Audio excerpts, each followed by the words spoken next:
I think that with regard to, even if you have a plan and you have resources, which has been uneven with regard to Afghanistan, it has increased in recent years, our ability to execute on the political reconstruction, on economic reconstruction has been limited. So we have relied on the economic reconstruction on mostly on contractors and subcontracting system, where our ability to know exactly what's going on given the security environment in which they had to operate has been rather limited. I think in the course of the last 3-4 years there has been a lot more effort that has been made to address these issues. Even the Department of Defense, Secretary Gates made the point that it would be much more helpful to have more people who can lead and help with regard to governance on the political track, rule of law, and on the side of the economic reconstruction to increase local capacity to be able to work better with locals, to deliver increased self-reliance. But I think that in the first 3-4 years when I was there, despite heroic effort on the part of the people who made enormous sacrifices to be there, our capacity to execute plans in these two areas were limited. Thank you very much, Ambassador. We will be opening up for questions very, very soon. So if you do have one, there's a microphone in the middle of the hall. I just have a quick follow-up while our questioner is walking up. And perhaps two of you can address it, starting with you, Ambassador Khalilzad, and then maybe Andrew Natchios. The issue of transparency comes up all the time. Afghanistan, it's been a huge kerfuffle of late in the U.S. administration's dealings with President Karzai. Haiti comes up as a major issue when it comes to transparency, corruption, and things like that. Talk briefly, if you would, about going forward. How do you surmount a hurdle as large and as daunting as that?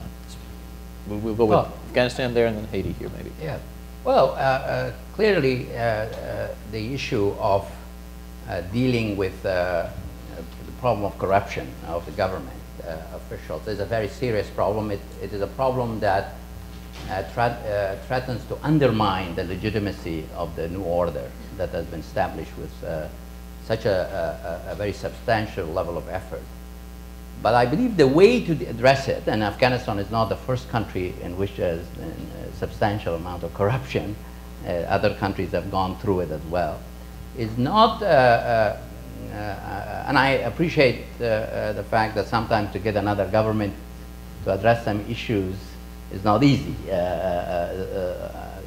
But I think this issue of public hectoring of a leader and privately being soft is not the most effective way. I think the opposite would tend to, in my judgment, be better as a way to address it. I think that what has happened is that the government there and the administration has come into a view of on this issue of mutual blame. The government of Afghanistan says it's the contracting system that we use that is contributing to the problem that we complain about as corruption, because that's where most of the money is. Afghanistan's own resources, financial resource, very limited. When I got there, the entire income of the Afghan state was $200 million. I'm talking about revenue of the entire country of $200 million. So it's the billions of dollars that are coming in, and the management of that contract and subcontracted system that is a U.S. problem is that I believe learning from the lessons of other places, civil society, working with civil society, with the Afghan media, with the government, recognizing the difficulties that it faces, but at the same time putting on the table with them our contracting, subcontracting system, that yes, there are problems with that too, and that we are willing to address, rather than turning this into a mutual blame in a public way, I think would be a more effective way to address it. But it's a tough issue given the political culture and the whole history of corruption in that part of the world. Very, very quickly, $10 billion is going into Haiti to rebuild it if the pledges are lived up to. Any confidence that it will go to where it's supposed to? Well, I think first we have to understand a couple of things.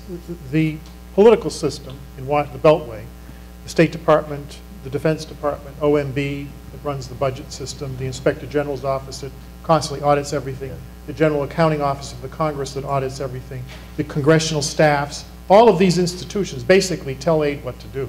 In a place where there are troops and national interest, AID doesn't run its own program. Right. Virtually every single thing we did were direct orders. I would never have done half the stuff we did in Afghanistan or Iraq. I think it was frankly a waste of money. You don't spend a lot of money on infrastructure during a civil war when it's easy to blow things up. But when we are told, you know, President Karzai asked for 1,000 schools to be built, we tried to build 1,000 schools. He asked the Ring Road to be built, we did the... Now, after we finished the Ring Road, in record time, I might add, we did it in 13 months, which the Corps of Engineers said it would take 3 years to do it. There was something like 125 culverts, 150 bridges. This is from Kabul to Kandahar. This is through a war zone. It costs several $100 million to do it. Within 2 years, the Taliban had blown up every single culvert. Culverts prevent water from destroying road systems, and that's why they're there, and that's why they blew them up. Because if they blew up the bridges, people would get angry because they love the road. But you blew up the culverts, you let water destroy it. So it's very vulnerable to attack.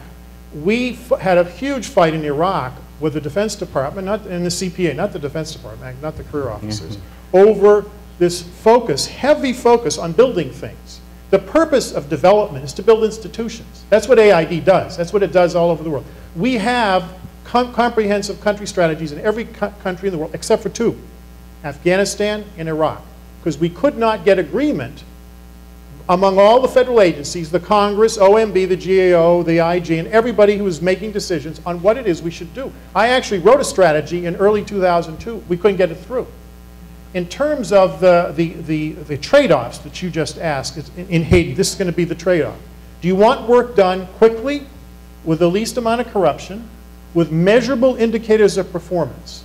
That's what the Beltway wants. Okay? You want that, you have to have contractors and NGOs do it. If you want to build long-term institutions, it's going to take 10, 20, maybe 30 years in Haiti to do that.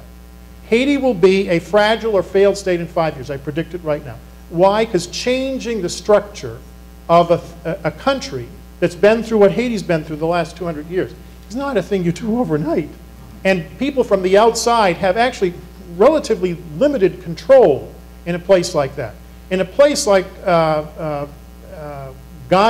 which has a very able elite, or Botswana that had very, very good leadership from the beginning of independence, you can work on it. But when a war has gone on, or there's been massive disruption of the system, it's very difficult to get things done. If you want them done quickly and well, in terms of the Beltway, you got to use one system. If you want to work and get the institutions built, it takes a very long time. It's hard to do. There are going to be a lot of failures because intervening in another society to do nation building is not easy. We do not have any formulas that always work everywhere we try them.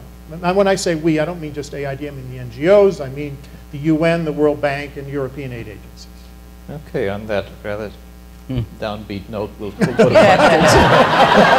So what to do? And as I mentioned, any one of these guys could have engaged us for the entire time. Go ahead with your question, please. Okay. I'm not sure if this works. I have a two-part question. Assuming Haiti is an example, and forgetting the existing barriers, so forgetting existing policy, culture, politics, whatever, if you could imagine a really well-run logistics operation, a unity of effort that worked really well if we had another Haiti tomorrow, and that you could wave a magic wand and make things different so that the NGOs, DOD, Department of State, all the different players played really well together, what would that look like?